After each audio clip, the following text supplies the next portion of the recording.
vamos ao estudo de hoje. Eu senti falta de alguns, eu sei que alguns tiveram compromisso no final de semana, alguns estão vindo pela primeira vez hoje. Então, uma breve recapitulação dos dois temas que tivemos sábado e ontem. Nós estamos aprendendo o plano da salvação. E aprender o plano da salvação na prática é o seguinte: qual é o papel de Deus para me salvar? Ou seja, o que é que Ele está fazendo para me salvar? Mas também Ele deixou a nossa parte. Qual é a minha parte no plano da salvação? A parte de Deus, não há equívoco, não há erro, mas o problema é que muitas vezes nós estamos num caminho errado, achando que estamos realmente fazendo a vontade de Deus, estamos fazendo a nossa parte e não estamos. Então nós começamos no sábado entendendo o que é perfeição. E ontem nós estudamos que na vida do cristão tem duas lutas. Em resumo, de sábado e domingo, aos olhos de Deus, perfeição não é prática de boas obras. Mas Deus espera que nós pratiquemos boas obras, sim ou não? Lógico. Eu só vou citar, a gente vai ler depois com mais calma. Por exemplo, 1 João capítulo 2, verso 1, o apóstolo João escreveu assim, nas palavras de Deus: Filhinhos, essas coisas vos escrevo para que não pequeis. Ponto. Mas o verso não termina aí. Porque se parasse aí, o caminho de Deus era perfeição pelas obras. Aí continua: se alguém pecar, temos um advogado junto ao Pai, Jesus Cristo. O foco desse verso é Jesus Cristo como nosso intercessor. Mas é lógico que é a vontade de Deus que não pequemos. Filhinhos, essas coisas vos escrevo para que não pequeis. É a vontade dele que não pequemos. Mas eu vou repetir uma frase que eu falei sábado. Você nunca vai encontrar na Bíblia uma ordem de Deus imperativa: parem de pecar. Nunca. Nesse texto ele diz: o meu desejo é que vocês nunca pequem. Lógico, é a mesma coisa um pai ou uma mãe em relação ao seu filho. Seus filhos, meus filhos, nunca quero que vocês nos desobedeçam, se rebelem e façam o que é errado. Lógico, isso é o normal. Ou algum pai aqui falaria assim: meu filho, é o seguinte, se você quiser um dia fumar maconha, crack, né, e ir para o mundo da criminalidade, é uma escolha sua, o problema é seu. Tudo bem, mas lembre-se que nós estamos aqui para te ajudar. Nunca nenhum pai vai falar isso, porque não vai dar a opção para o filho escolher ir para o mal, porque a vontade é sempre o bem. Mas se o filho se rebela, o coração está aberto. Estão entendendo como que Deus também nos trata? Outro texto, Gálatas, quando Paulo escreveu para Gálatas falando desse assunto, ele disse: ninguém é salvo pelas obras para que ninguém se glorie. Então não são pelas obras. A perfeição que Deus pede é outra. E ontem nós entendemos qual é a perfeição que Deus está nos pedindo. A perfeição é a luta da fé. Sabe quando a gente entende mais ainda o que é a luta da fé? Por isso que é luta. É quando você olha para a sua fraqueza. Quando é que a gente tem mais angústia de alma? Quando? Quando a gente tem que enfrentar a nossa tendência pecaminosa.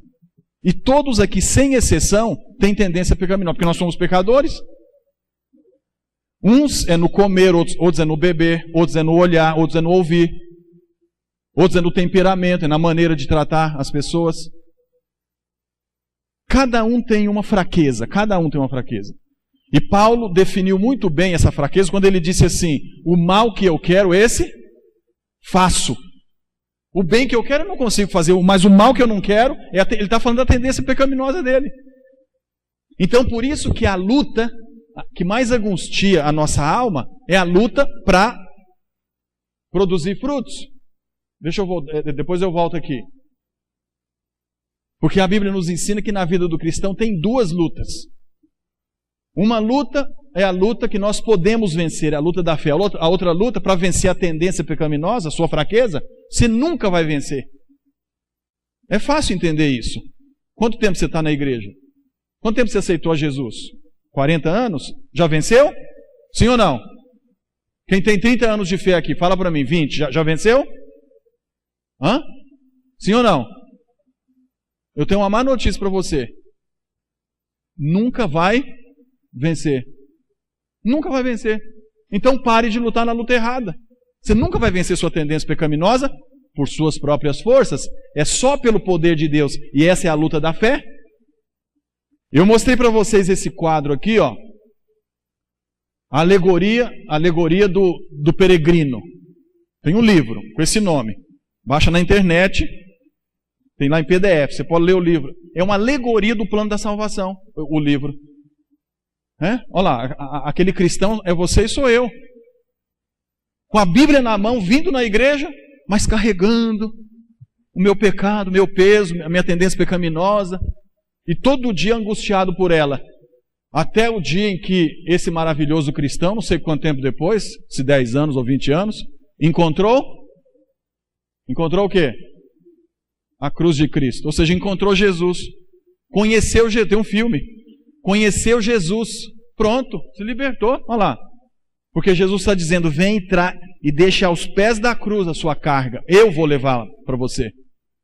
Por que Jesus disse, tomai sobre vós o meu jugo? Você não precisa carregar o seu jugo, Ele vai carregar. Então essa semana, queridos, nada mais Jesus está nos dando a oportunidade de entender o que significa, deixe o seu jugo aos meus pés e eu vou levar para você. E você tem que ficar do meu lado, nunca se afastar de mim, nunca mais se afastar de mim. Esse é o resumo para relembrar para quem veio e para ensinar para quem não veio. Bom, o texto principal desta noite, dessa semana, melhor dizendo, é a parábola da videira. É a principal parábola que Jesus contou para nos ensinar o segredo da vitória, ou seja, a parte do homem no plano da salvação. Simples, é o ramo ligado ao tronco. Então, nós aprendemos que essa devoção pessoal, que essa luta da fé tem 3 práticas. 3 práticas. Primeira, comunhão pessoal. Comunhão pessoal. Ou seja, separar um tempo, você e Deus, eu e Deus.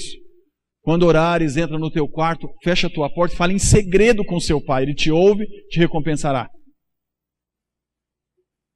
Segunda, atividade da luta da fé, culto familiar. Porque a família que ora unida, permanece unida. A família é o modelo que Deus está nos ensinando para nos salvar. Nós vamos entender isso mais hoje à noite. E a terceira atividade da luta da fé é a adoração a Deus no templo. Eu falei ontem, vou repetir para afirmar na mente e para quem não veio. Você já parou para pensar, porque a Bíblia, irmãos, tem uma linguagem só, mas ela tem 2 partes, antes da cruz e depois da cruz, porque a Bíblia é o centro da cruz. Desculpa, a cruz é o centro da Bíblia. Antes da cruz, Deus teve um método. Depois da cruz, Deus teve outro método. Mas o meio de salvação sempre foi um só, através de Cristo Jesus, o nosso Salvador. Antes da cruz, como Jesus não tinha vindo morrer, qual era o método? Sacrifício de animais. E você já parou para pensar qual era a luta da fé lá no santuário terrestre? 3 atividades, iguaizinhas essas daqui. Porque lá no santuário tinham 3 atividades de adoração. 3 tipos de sacrifícios. O primeiro se chamava sacrifício individual. O pecador tinha que trazer um cordeirinho por ele, pelo seu pecado. Isso é devoção pessoal hoje. O segundo tipo de sacrifício era a oferta pelo pecado, oferecida um cordeiro de manhã e um cordeiro à tarde. Só que o povo não precisava estar presente. E o sacerdote oferecia em favor de toda a congregação, de todas as famílias. Hoje, representa o que? O culto familiar. Mudou o método só. Mas o meio é o mesmo. E o terceiro, naquele tempo, era só uma vez por ano, o dia da expiação. O povo todo reunido na presença de Deus para adorá-lo. Então, hoje, são todos os dias que a igreja abre as portas. Semana de oração todos os dias, módulo semanal, quarta, sábado, domingo. Todas as vezes que a igreja abre as portas, é dia de juízo. Todas as vezes que vemos aqui, é momento de intercessão e de juízo. Era o que acontecia com o povo no Velho Testamento. Então, Deus sempre teve um plano só para os seus filhos. E a luta da fé, nossa, queridos, hoje são essas 3 atividades. Aí eu pergunto, precisa de luta para isso? Para estudar a Bíblia todo dia, ter devoção pessoal, fazer o culto familiar, para estar na presença de Deus adorando no seu... Precisa de luta ou não precisa? E muita luta. E não é pouca luta não, porque Paulo chega a dizer, você não resistiu até sangrar. Se for preciso, sangre, mas não desista dessa luta. E o problema é que muitos de nós desistimos da luta.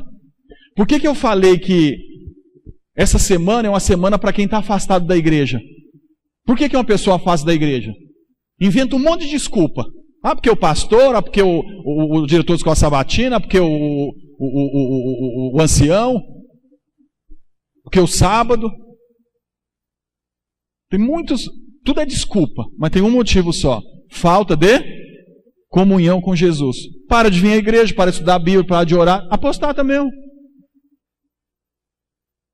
Porque um graveto fora da fogueira, o que acontece com ele?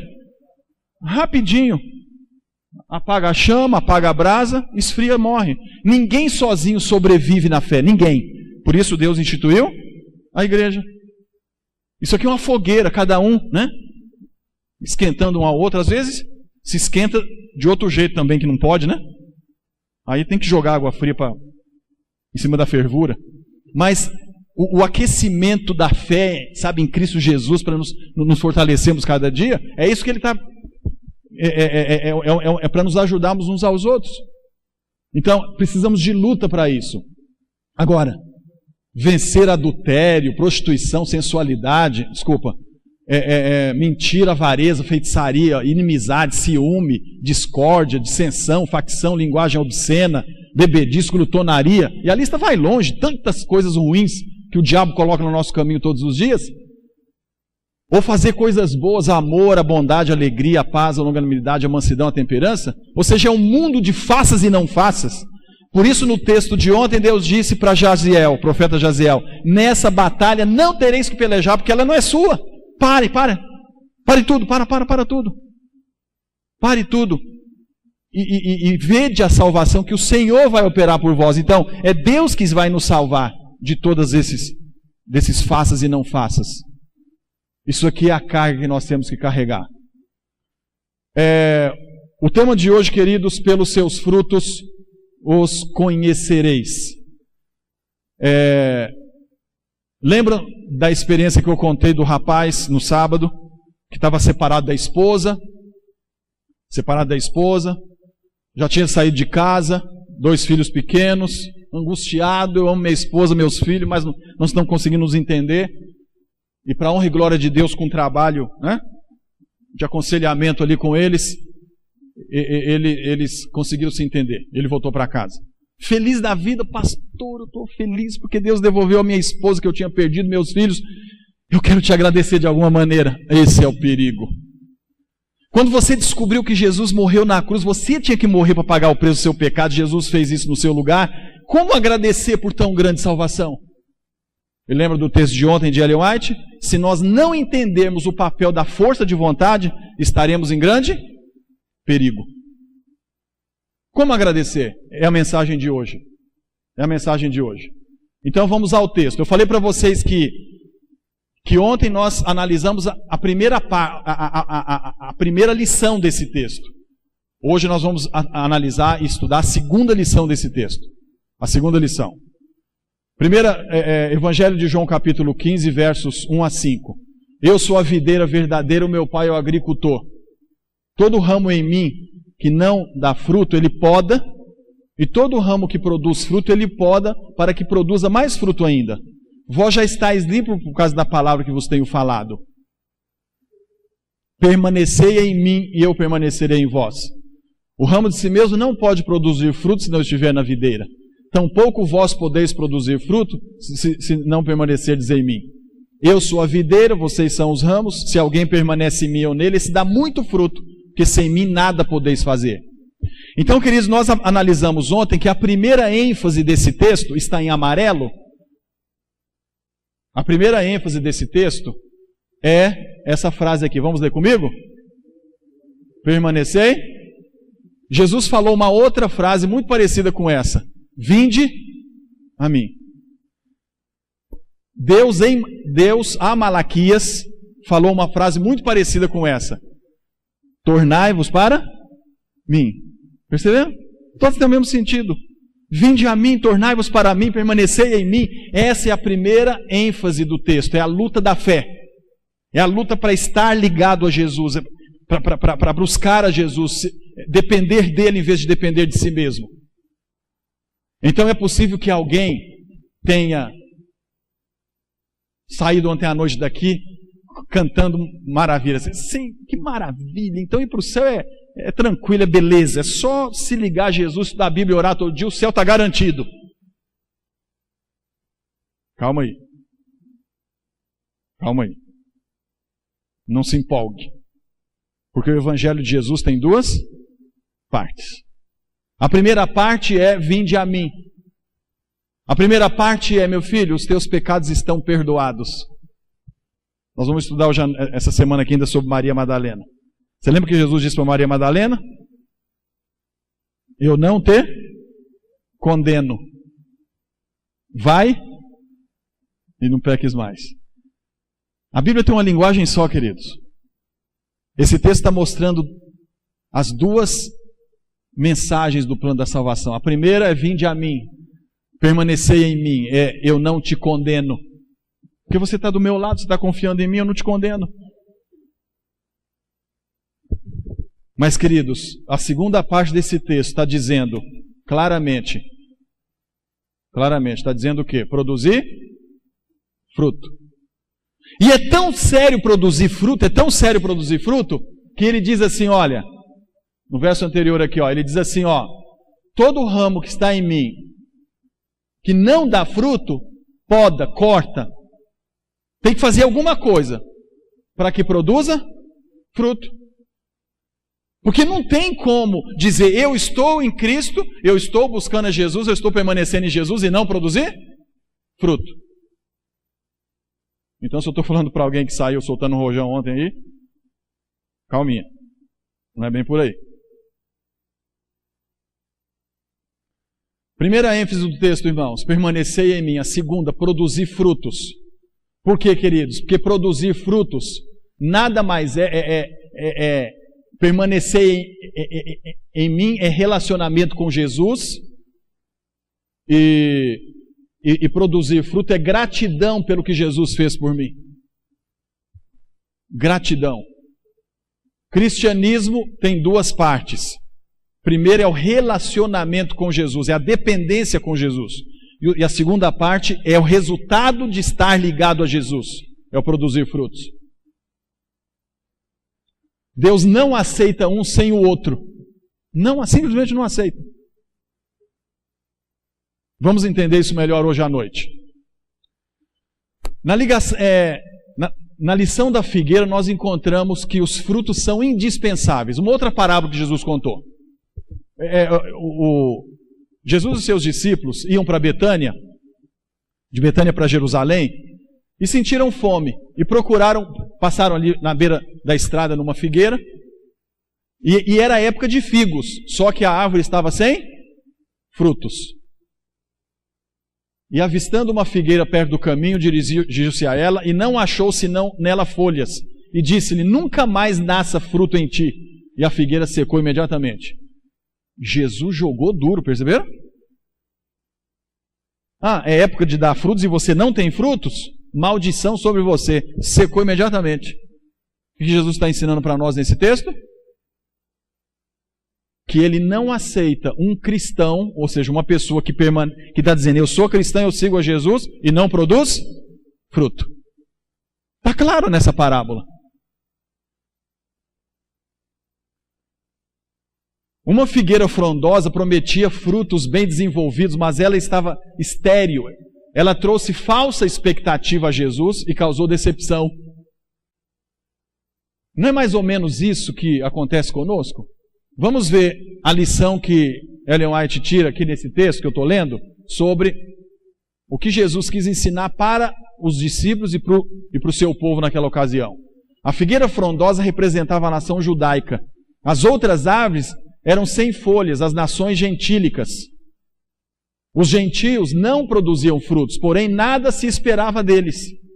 Então, o que Jesus quis dizer? Você está passando na beira de uma estrada, na estrada, tá muitas árvores. Tem uma árvore lá, né? Só os galhos. Você está com fome, olha para ela, vai esperar fruto dela? Não espera, não. Essa árvore não é árvore frutífera, então não se espera fruto dela. Mas de uma figueira que se produz fruto, se espera o fruto, e se ela não tem o fruto, é uma decepção. A esterilidade da árvore representa a improdutividade de Israel. De todos os defeitos, não havia um mais ofensivo a Jesus do que a hipocrisia. Como a figueira estéril, a religião judaica estava destituída de frutos. Ela estava repleta de formas e cerimônias, mas lhe faltava a verdadeira piedade. Que aplicação Deus está querendo nos dar aqui? As pessoas lá fora, e o próprio Deus, e nós uns dos outros, esperamos de uma pessoa que diz que é um cristão, que está obedecendo a Deus, que está seguindo a Jesus, que ele produza frutos. Ou seja, que não pratique as coisas do mundo, que seja fiel a Deus e pratique o bem, que pratique os frutos do Espírito, as virtudes do Espírito. Se espera isso. E quando isso não acontece, qual o sentimento que qualquer pessoa vai ter, inclusive lá o de fora, que não é cristão? Decepção. É por isso que com frequência a gente ouve assim uma pessoa, né, falando a respeito de um cristão que falhou, pisou na bola, traiu a esposa, se envolveu na corrupção lá. Ele, cristão, está dizendo que segue a Jesus, está fazendo isso? Cristão de meia pataca, dizia minha avó. Perceberam a lição de Jesus na parábola da figueira? Porque os frutos, queridos, são indispensáveis. O ato de Jesus é amaldiçoar a árvore com seu próprio poder, que o seu próprio poder criara, fica como aviso para todas as igrejas e todos os cristãos.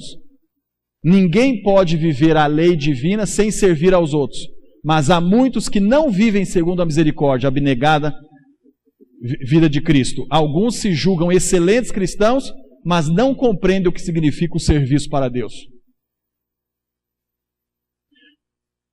Irmãos, quando a gente entende o plano da salvação, a gente começa a entender a Bíblia com uma outra visão.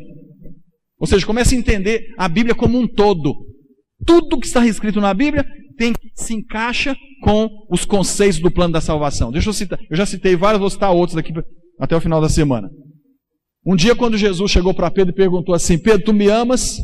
Pedro respondeu: Senhor, eu te amo. O que Jesus falou para ele? Eu não ouvi. Apacenta os meus cordeirinhos. Em outras palavras, trabalhe em favor do seu próximo. Serviço.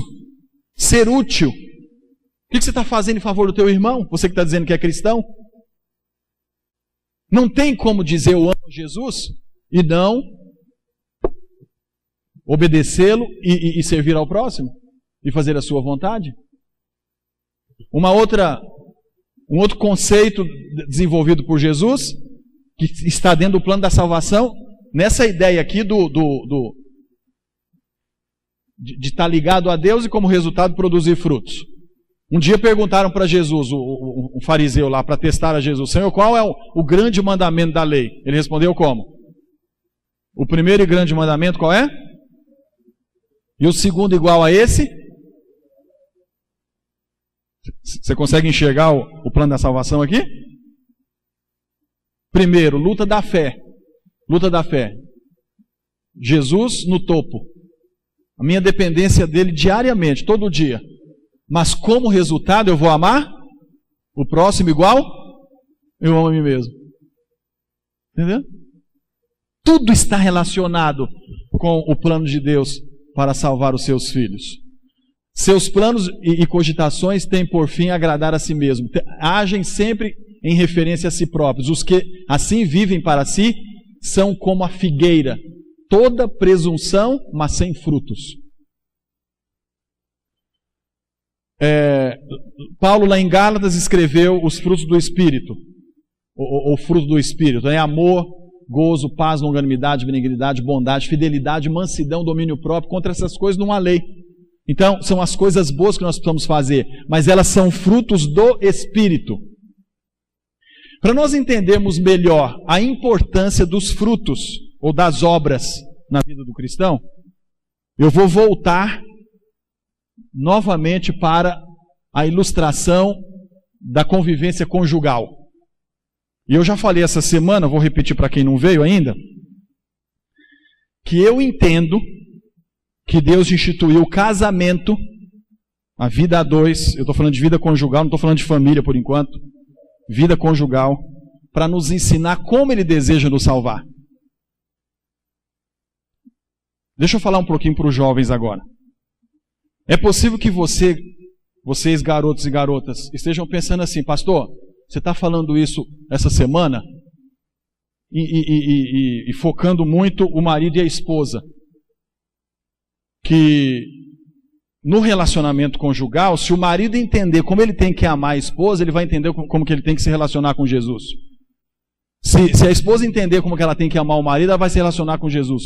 Mas isso quer dizer então que nós, filhos, meninos, juvenis, adolescentes, jovens, que não nos casamos ainda, quer dizer que nós não entendemos o plano da salvação? É exatamente isso que eu estou falando.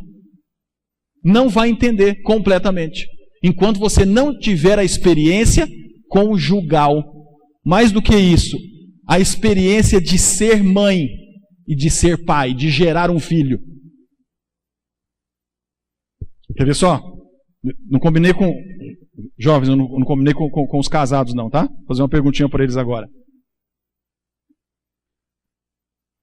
A vida de quem a sua vida mudou depois que você assumiu uma responsabilidade de vida a dois, ou seja, depois do seu casamento, mudou ou é igual à vida de solteiro? De quantos mudou? Levante a mão. Estão percebendo? É outra maturidade, é outra visão da vida. Primeiro que você assumiu um compromisso de amar e cuidar e se relacionar, enfim, de outra pessoa. Agora, quer ver quando muda mesmo? É quando vem um filho. É quando vem um filho. Porque quando você gerou um filho, é diferente. Por exemplo, tem os jovens, né? Que tem o irmão, a irmã que já se casaram. Aí tem os sobrinhos. Ai, coisinha fofa, meu sobrinho.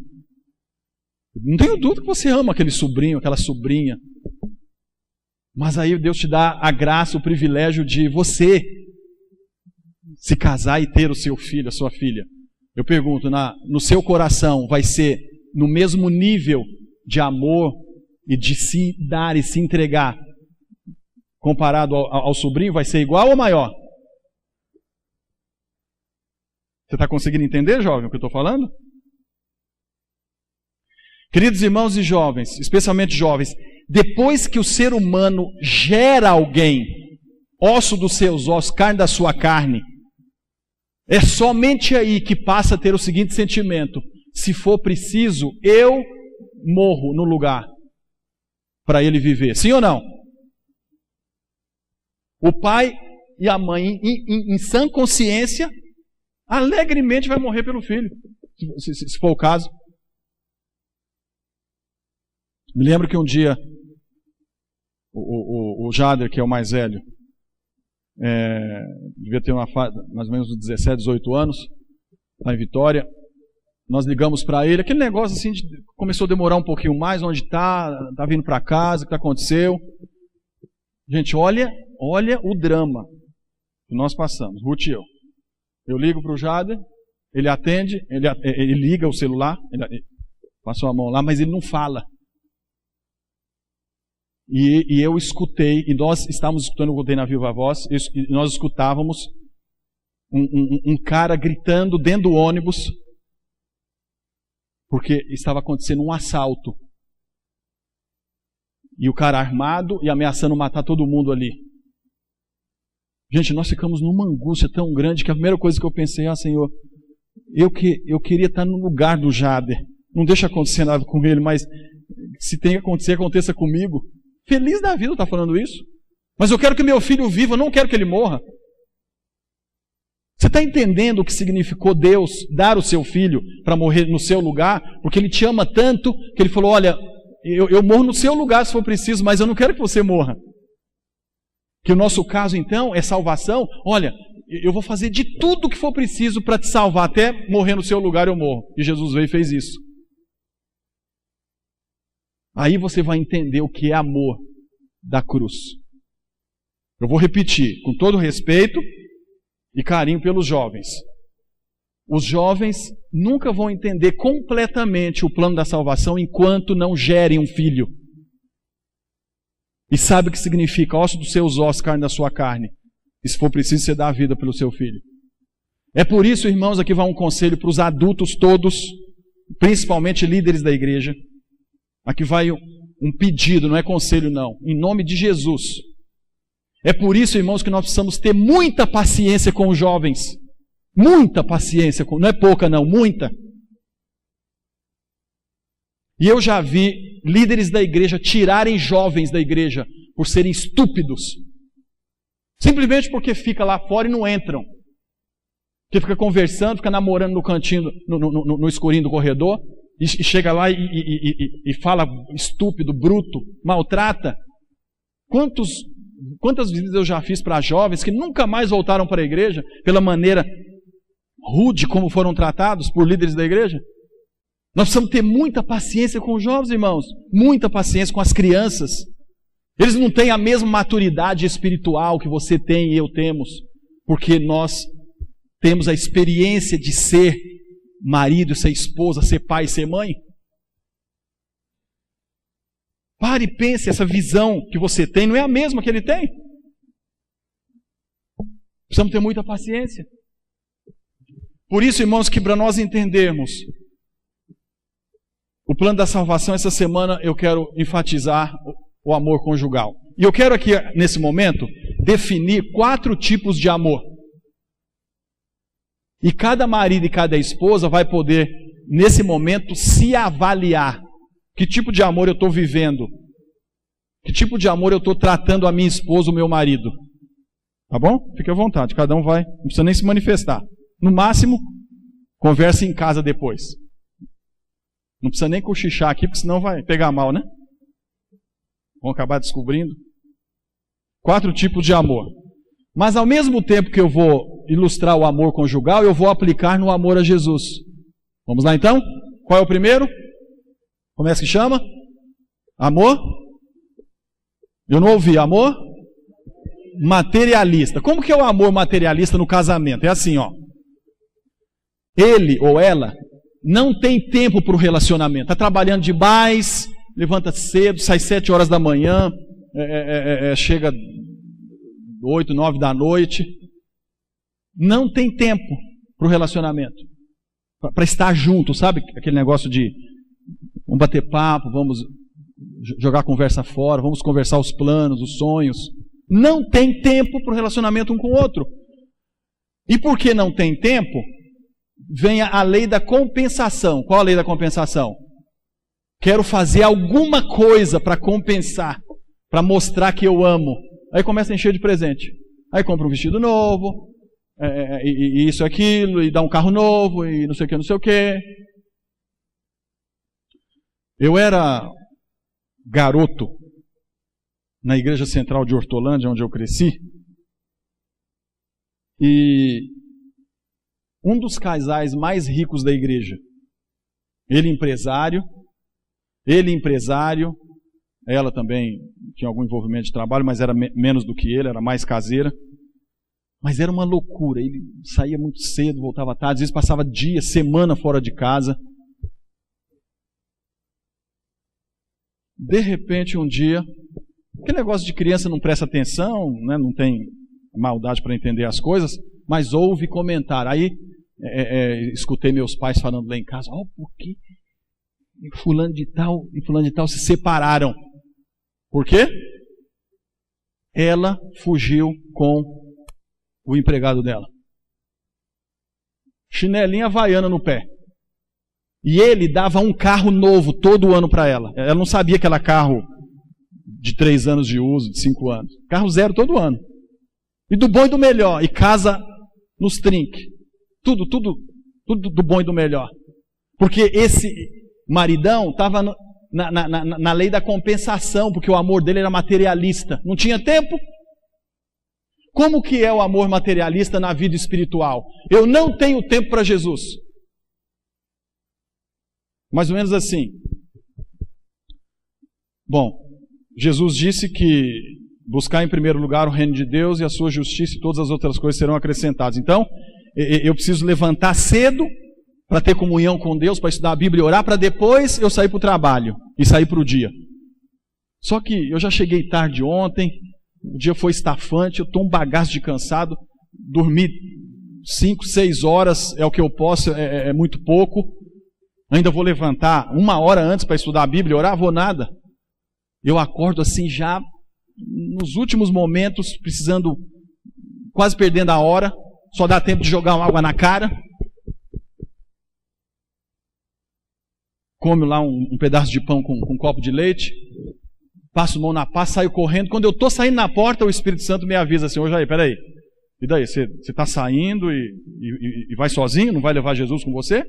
Você não teve tempo para ele hoje? Não separou um tempo para buscar sabedoria, o poder? Puxa vida. Mas eu não tenho tempo, estou perdendo a hora já. Aí eu faço uma oração, Senhor, me perdoe, não tive tempo de estar na tua presença hoje, mas me ajude a não pecar contra ti. E eu penso que a minha oração é a oração poderosa diante de Deus. Senhor, me ajude a não pecar contra ti. Amor materialista. Eu não tenho tempo para Jesus e eu vou orar a Deus. Senhor, me ajude a praticar boas obras. E nós aprendemos aqui no sábado. Toda pessoa que não tem tempo para um relacionamento diário com Jesus, inconscientemente, é vítima de salvação pelas obras. Querendo ou não querendo. Por quê? Porque durante o dia eu vou ficar o dia inteiro me policiando. Alguém me tenta tirar a paciência lá no trabalho, eu conto até 10, falei, Senhor, eu prometi que eu não ia pecar. Gemendo. Passa uma mulher na rua, um avião, eu viro a cara para o outro lado, Senhor, eu prometi que eu não ia pecar hoje. Gemendo. E nós aprendemos ontem, irmãos, que galho não geme para produzir fruto. Simplesmente fica ligado. Ligado na videira. Estão entendendo o grande problema nosso? Amor materialista. Segundo tipo de amor, como é que se chama?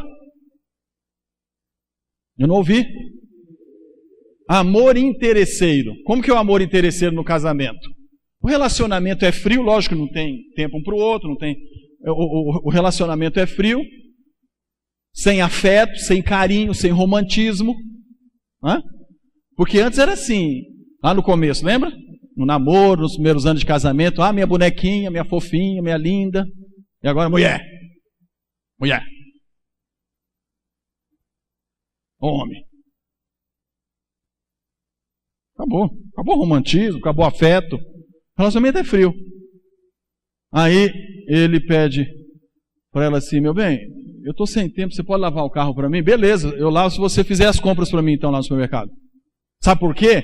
Porque é interesseiro o amor, não faz desprendido, sem querer nada em troca.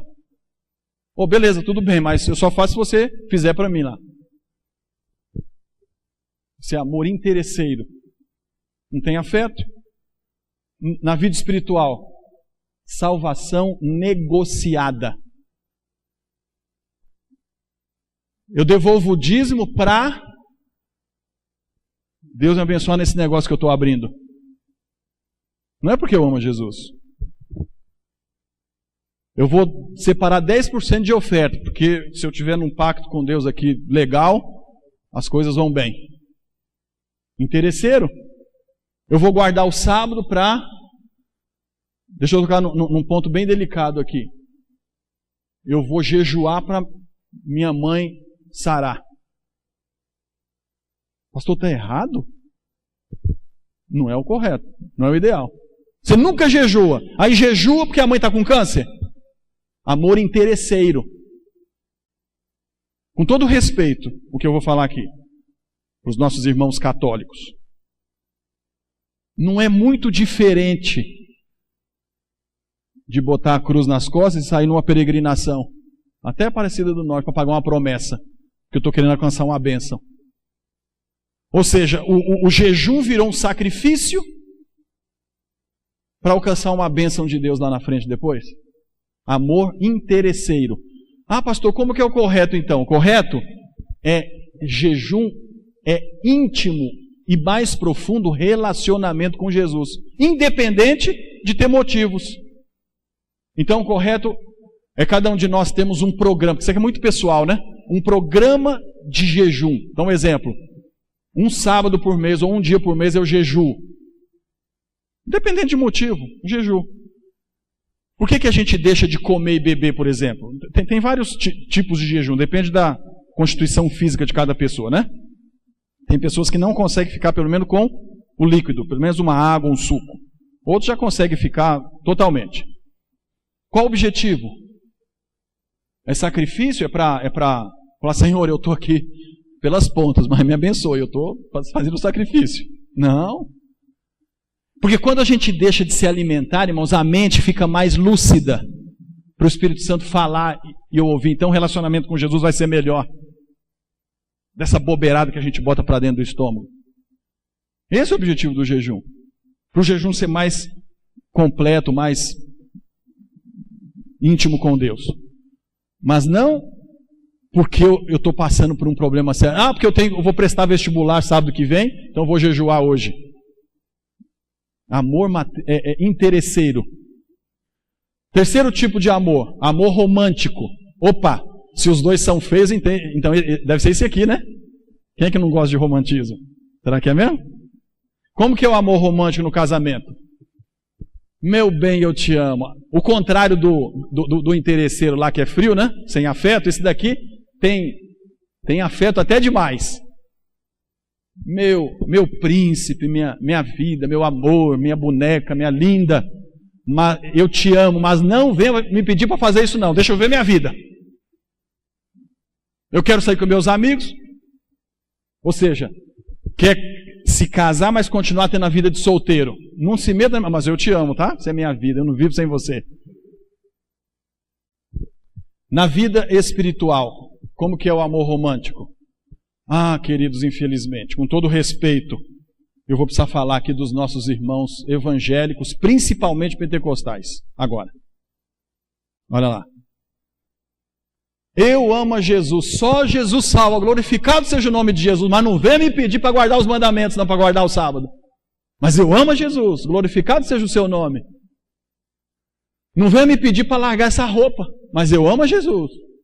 Vou conversar com uma moça que vinha indecentemente vestida para a igreja. Imagina como andava na rua durante a semana, né? Quando eu esperei encontrar uma menina assim, né? Humilde, pastor, obrigado, estou precisando de ajuda mesmo. Não, ela levantou o nariz e falou, pastor, você está vindo falar comigo? Está de marcação comigo? Tem gente pior do que eu. Sabe por que vem falar para você da minha roupa? São os homens safados da igreja que se sentem incomodados de ficar olhando para mim. Mas eu amo Jesus. Não quero sair da igreja. Mas não vou mudar a minha maneira de agir, de vestir, etc. Não vem me pedir para deixar de comer isso ou beber aquilo. Mas eu amo a Jesus. Não vem me pedir para devolver o dízimo, mas eu amo a Jesus. Estou roubando a Jesus, mas louvado seja o nome de Jesus. Sou um ladrão aqui dentro da igreja, mas não tem problema não. Amo a Jesus, quero ir para o céu. Amor romântico. Queridos, vir à igreja, cantar, adorar, glorificar o nome de Deus, e não obedecer os princípios de saúde, vestuário, ser desonesto nos negócios, ter vícios, etc. Isto é amor romântico. Deus não aceita.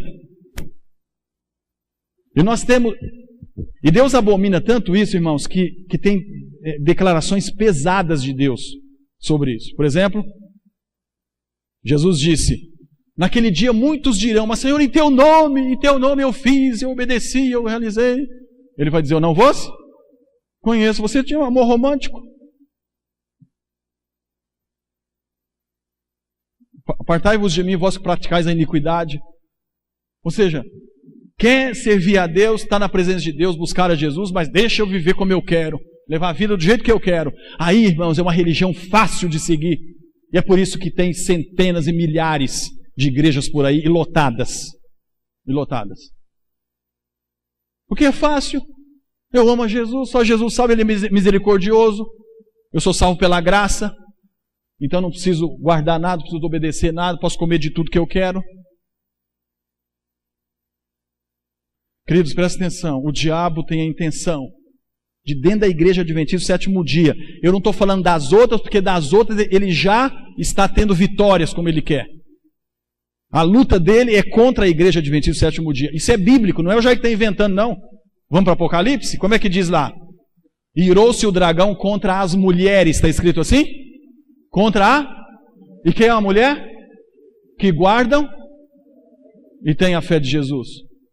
Então, todas as outras igrejas lá fora estão do jeito que o diabo gosta, amor romântico. Mas ele está irado, ele está de marcação com cada um de nós aqui dentro, cada um de vocês, com os adventistas do sétimo dia. Por quê?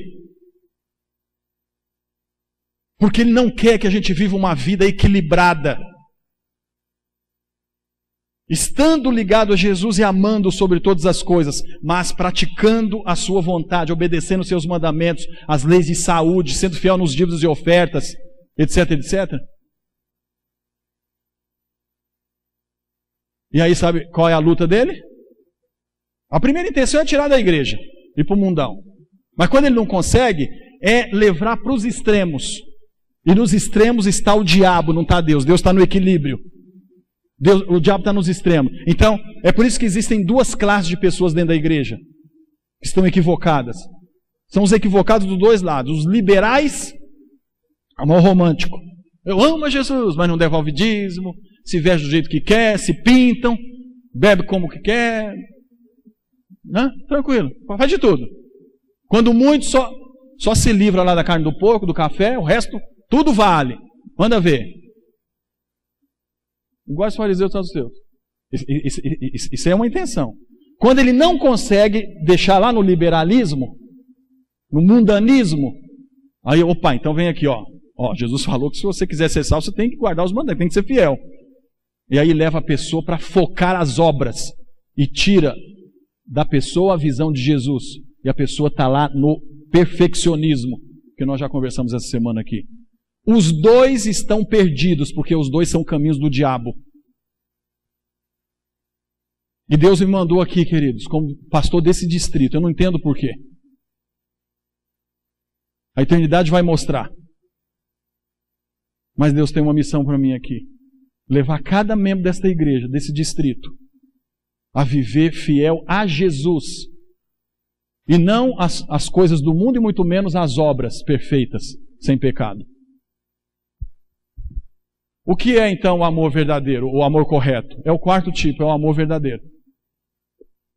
O que é o amor verdadeiro no casamento? O marido e a esposa vivem um para o outro, desinteressadamente. Deixa eu falar um negócio aqui, que se algum jovem me convidar para fazer casamento, eu já estraguei a surpresa, né? Já estraguei. Mas sabe qual é a surpresa que eu tenho feito em casamento ultimamente? Assim, a queima-roupa sem combinar com ninguém, sem falar para os noivos muito menos. Estão aqui, né, no altar, bonitinhos aqui nessa escadinha, olhando para mim. Eu pergunto para o maridão assim, para o noivo, né? Você quer ser feliz, noivo? Ô, pastor, quero sim. Então dá tempo de terminar ainda, ó. Eu ainda não bati o martelo, dá tempo de desistir. Aí a noiva fica desesperada. Ô, pastor, foi difícil conseguir chegar até aqui, você quer ser feliz, noiva? Ah, quero, pastor. Não dá tempo de desistir ainda. Por quê? Porque a meta não é ser feliz. Isso é amor egoísta. Mas é fazer feliz. Vamos para a Bíblia? Olha a excelência do amor lá em 1 Coríntios 13. O amor é paciente, é benigno, não arde em ciúme, não se ufana, não se soberbece, não se conduz inconvenientemente, não procura os seus próprios interesses. A frase que eu mais gosto aqui é essa: não procura os seus próprios interesses. Irmãos, eu pergunto, é fácil ou difícil no casamento, eu estou falando, não viver para o outro, não buscar os seus próprios interesses? É fácil ou difícil? Eu não ouvi. É fácil ou difícil? Errados. Impossível. Porque nós somos egoístas. Com um pouco de esforço, eu vou cedendo, vou fazendo o que minha esposa quer, né? Mas chega uma hora que eu falo, peraí, e eu? Estou sobrando? Estou de bobo aqui? Sou um panaca? Porque nós queremos sempre lutar pelos interesses próprios, mas o texto está dizendo que o amor verdadeiro não busca os seus próprios interesses, não se exaspera, não se ressente do mal, não se alegra com a injustiça, mas se regozija com a verdade. Enfim, queridos, o que Paulo escreveu ali em 1 Coríntios 13, é impossível o homem egoísta, o ser humano, viver, praticar. É impossível, somente com o poder de Deus. É por isso que Jesus precisa, necessário, não é opcional, precisa ser o único terceiro no relacionamento conjugal. O único. Isso eu estou falando para algum casamento aqui, algum casal que está mal, que não está legal, as coisas não vão bem. A pergunta simples é: Jesus está entre vocês? Ele faz parte do relacionamento de vocês? Porque só assim dá para viver o amor verdadeiro. Declara um amor pelo outro, eu te amo, mas dá provas desse amor. Dá provas. É justo. Eu te amo, mas aqui, ó, você quer isso, eu vou te ajudar. Você precisa disso, eu vou te atender. Dá provas de amor. Ou seja, fé e obras. Na vida espiritual, irmãos, não é diferente. Amar a Deus de todo o coração, de toda a alma, de todo o entendimento, é viver segundo a vontade de Deus, se dar-se desinteressadamente. Foi por isso que Paulo escreveu: o amor de Cristo nos constrange. Ah, mas eu tenho que largar isso que eu gosto tanto. Não se preocupa. Ame a Jesus. Jesus vai te dar forças e motivação para largar aquilo que você que não presta, que você está gostando. Porque o amor de Cristo nos constrange. Então, nós somos movidos pelo amor. Se me amardes, guardareis os meus mandamentos. Olha lá, amor. Não é outro caminho. Voltando para o casamento. Algum marido ou alguma esposa que aceita, vai ficar satisfeito se o outro lhe der um benefício, que seja um maravilhoso presente, caro presente até. Mas se você sentir que não foi por amor, vai ter algum sentido para você aquele presente, aquele benefício, sim ou não? Não tem significado. Mas você pode ganhar uma rosa, uma florzinha do mato ali, ó, aquela coisinha linda, simples. Meu bem, eu te amo. Pronto. Vale muito mais do que qualquer carro novo. Então, é o amor, queridos. Se o amamos, nós o amamos a Ele porque Ele nos amou primeiro. Olha a motivação do cristianismo aqui. Não pode ser outra, queridos, não pode. Declara o seu amor a Jesus em comunhão, em relacionamento, em adoração e louvor, mas dá provas deste amor, faz a vontade de Deus. Pratica a vontade de Deus. Aos olhos de Deus, queridos, qual é mais importante, a fé ou as obras? Depois de tudo que nós estudamos até aqui. Qual é mais importante até aqui? Os dois. Nenhum é mais importante do que o outro. A única coisa, irmãos, é que nós precisamos colocar na ordem correta. O grande problema é que nós invertemos depois do batismo. Antes não. Antes do batismo a gente vem pela fé. Poxa, que Jesus maravilhoso que eu estou conhecendo. Mas depois do batismo, começa a lutar pelas obras. Então, nessa semana, Jesus está nos ajudando a colocar no lugar certo as coisas. Fé, tão importante quanto obras. E Paulo diz, olha, A fé e as obras andam de mãos dadas, elas se harmonizam. A fé sem obras são mortas, as obras sem a fé são mortas, a fé sem as obras são inoperantes. Por isso Paulo disse, anulamos a lei pela fé? Ele mesmo respondeu, de maneira alguma, antes confirmamos a lei. Então está claro nesse texto para pessoas inteligentes. As duas coisas são importantes. A fé e as obras andam juntos. Irmãos, eu sempre tenho dito para as pessoas que estão estudando a Bíblia e conhecendo o Evangelho da Salvação, né, as doutrinas, para vir para a igreja, para ser batizados, que a Bíblia é para pessoas inteligentes. A Bíblia é para pessoas inteligentes. Esse texto é o texto da Bíblia que mais desafia a inteligência humana. Portanto, rogo-vos, irmãos, pela compaixão de Deus, que apresenteis os vossos corpos como sacrifício vivo, santo e agradável a Deus, que é o vosso culto. Então, Deus quer um culto da razão, o sentimento faz parte, mas um culto racional. Aí ele continua, e não vos conformeis com este mundo, mas transformai-vos pela renovação da vossa mente, do vosso entendimento, para que experimenteis qual seja a boa, agradável e perfeita. O que é que Deus está fazendo conosco essa semana aqui? Abrindo o nosso entendimento. Porque Deus quer que nós o sirvamos através de um culto racional. Ele não quer que você venha aqui na igreja, que maravilha, eu amo Jesus, e canta os hinos maravilhosos, e volta para casa e a vida continua do mesmo jeito. Os mesmos problemas. Isso é amor romântico. Culto racional, ou seja, vai entendendo o que Deus quer de mim. Eu tenho que renovar minha mente cada vez mais, sair da mesmice e entender o que é que Deus está querendo para a minha vida. Relacionamento conjugal, queridos, para ser feliz, não exija perfeição de boas obras de si mesmo. Então, consequentemente, não exija do seu cônjuge isso aí. Não, busque a excelência, mas busque perfeição de dependência e entrega. Busque perfeição de fazer o seu cônjuge feliz. Na mesma coisa é no relacionamento com Deus. Deus não exige perfeição de obras de você. Deus exige perfeição, então não exige a perfeição de boas obras de si mesmo. Eu não conheço a origem educacional de nenhum de vocês aqui. Mas eu tenho encontrado, ao longo da minha experiência ministerial aí, nas visitas, nos conhecimentos, de que algumas pessoas vieram de uma educação muito rígida. E deixa eu falar para você, meu querido irmãozinho e irmãzinha do meu coração. Você que veio de uma educação rígida, inconscientemente tem a tendência de entender e de achar que o seu Deus também é rígido. E que leva tudo na ponta da agulha e no forro e no ferro, no ferro e no fogo, se não fizer do jeito que ele quer. Não é esse o Deus de amor que a Bíblia nos mostra, queridos? Não é esse Deus de amor? Então, não exija de si mesmo perfeição de boas obras. Não exija perfeição de boas obras do seu próximo. Busque a excelência na vida espiritual, busque perfeição de dependência e entrega a Jesus. Eu quero chamar o Betinho aqui à frente, ele vai cantar.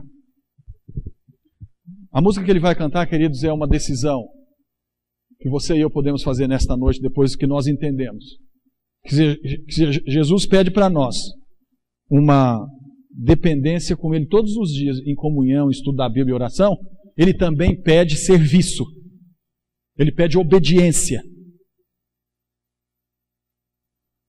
Depois que você ontem já clamou a Jesus, Senhor, me ajude a lutar na luta certa, na luta para estar aos teus pés todos os dias. Você não gostaria de nesta noite falar assim, Senhor, ao estar na tua presença todos os dias, me capacite para eu ser fiel na obediência aos teus mandamentos, à tua vontade, para ser um testemunho fiel às pessoas que estão ao meu redor. Ou seja, ser uma figueira que produza frutos e abençoe as pessoas.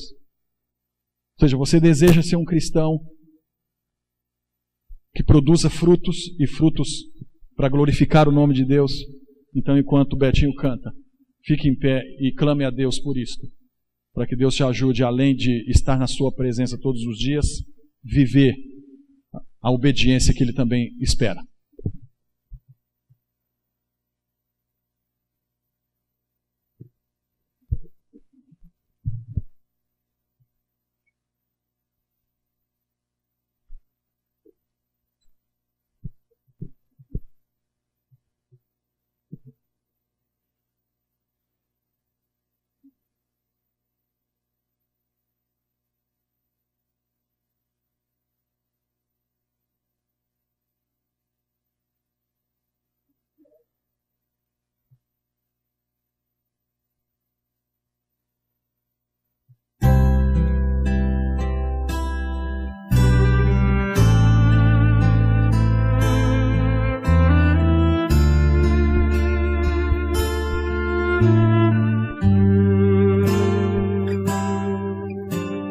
Quando meus esforços não valem nada, sinto que já fracassei. O seu olhar de mansidão me faz querer vencer. E mesmo cego em aflição, posso voltar a ver.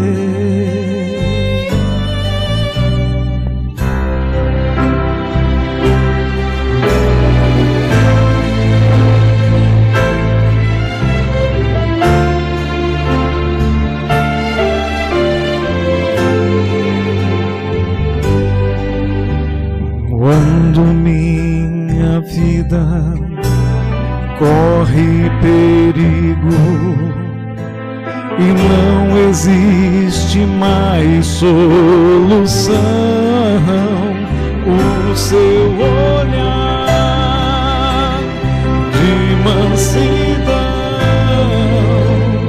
me faz querer vencer.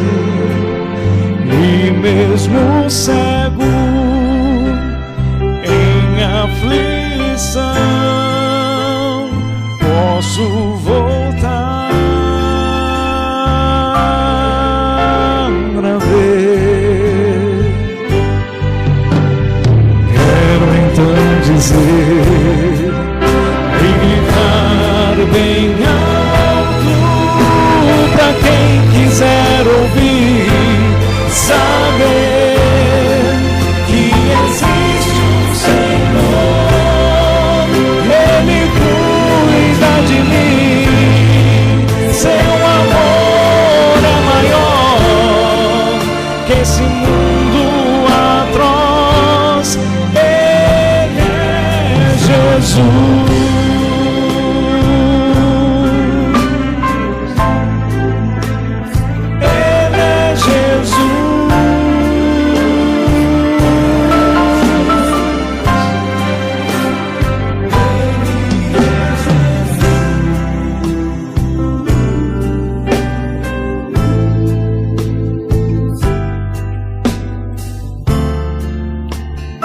O papel das obras, o papel da obediência é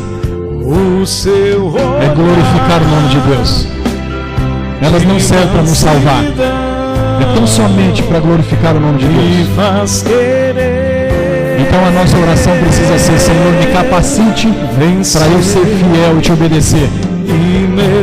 Porque obedecer sem o poder de Deus, sem a capacidade de Deus, vira amor interesseiro. Deus nos ajude a entender que todas as nossas obras precisam ser perfeitas, maravilhosas, mas para glorificar o nome de Deus. Me faz querer vencer.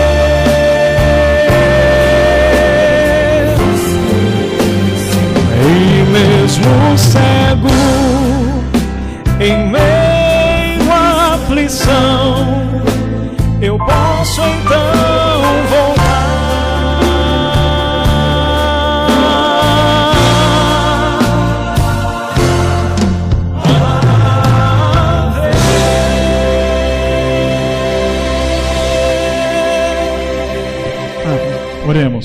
Senhor Deus, nós te louvamos, porque não dependemos das nossas boas obras para a nossa salvação, senão estaríamos todos perdidos aqui. Obrigado porque só Jesus pode nos dar o dom da salvação. Mas, Senhor, nós entendemos nesta noite que todo aquele que é salvo por Jesus receberá o teu poder para ser fiel, para obedecer e praticar a tua vontade. Por isso, a nossa oração nesta noite: capacita-nos, Senhor, pelo teu poder, não por nossas próprias forças ou desejos egoístas, mas unicamente pelo teu poder e teu amor, a sermos fiéis e produzirmos frutos para glorificar o teu nome por onde formos. Que a tua bênção continue sobre todos nós. Ao voltarmos para casa, nos dê a proteção dos teus anjos e traga-nos amanhã aqui para continuarmos ouvindo a tua voz, em nome de Jesus. Amém.